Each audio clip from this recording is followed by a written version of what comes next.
We're recording. So, Donna, can you please... Oh, come on. You don't need to worry about me because I won't be on this bit. So can you start by introducing yourself and what industry you are from? Donna Bain, General Manager of Self-Help Workplace. We're an Australian disability enterprise. And what led you to become the CEO of a not-for-profit organisation? I've been working in the not-for-profit sector for my entire professional life and also extensive volunteer work, so I have a long-standing commitment to the not-for-profit sector. So for today, can you please outline what self-help is all about?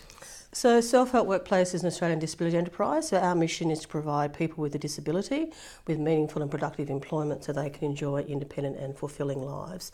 So in order to achieve that objective, essentially we run a commercial business where we sell a range of products and services to businesses throughout Tasmania and interstate.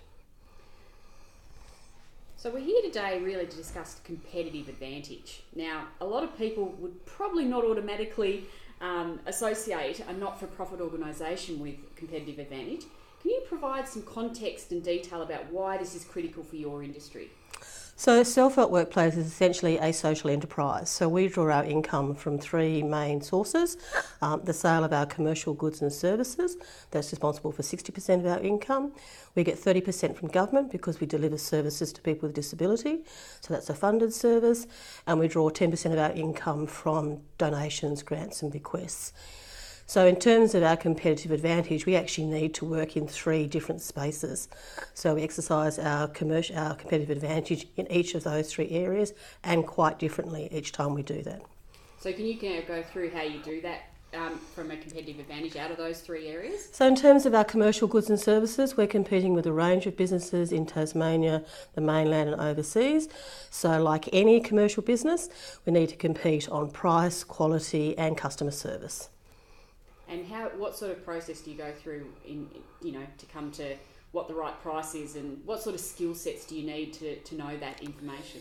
You really need to understand your customer, so you need to understand where they're coming from and what their expectations are in terms of quality and price.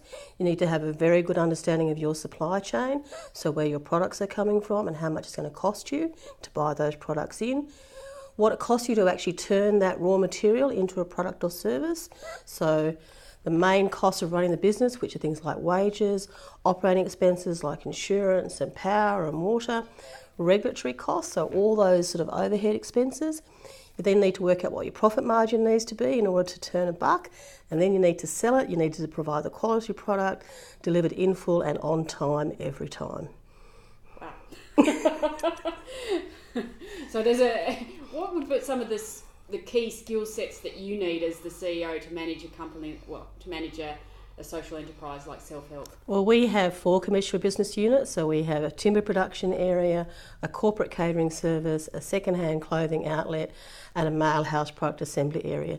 They're 4 very different production areas. They do entirely different product lines. You actually need to get your head around 4 different business structures, 4 different client groups, 4 different supply chains, so they all behave very differently. 90% of our work is business to business, but we have a small retail arm as well, so that market is very different. So you need to understand essentially what each of those marketplaces look like in some detail, and also managing the basics around cash flow and inventory and making sure your customers pay you on time and all those, just basically all those things about running a business. And we do that in the not-for-profit space. So we have some limitations around our workforce, we have some productivity challenges, so there are constraints around our business model in order for us to provide those services. Great. Is there anything else you'd like to add just about competitive advantage? Well, as I mentioned earlier, because we also draw our income from government funding and grants and donations, we also exercise our competitive advantage in both of those areas. So, for example, as a provider of a government service, we need to make sure we meet the government's quality standards. We need to be playing in that policy space, so making sure the government understands who we are and what we do to influence design of government policies and programs, because we are a key part of the National Disability Insurance Scheme. So we're getting used to what that space might look like, so designing our new processes and policies and systems to make sure we're ready for that bold new world, because we're not entirely sure what that means for us yet. And in the charity not-for-profit space, there are thousands of charities in Tasmania and nationally. You're competing for the philanthropic dollar.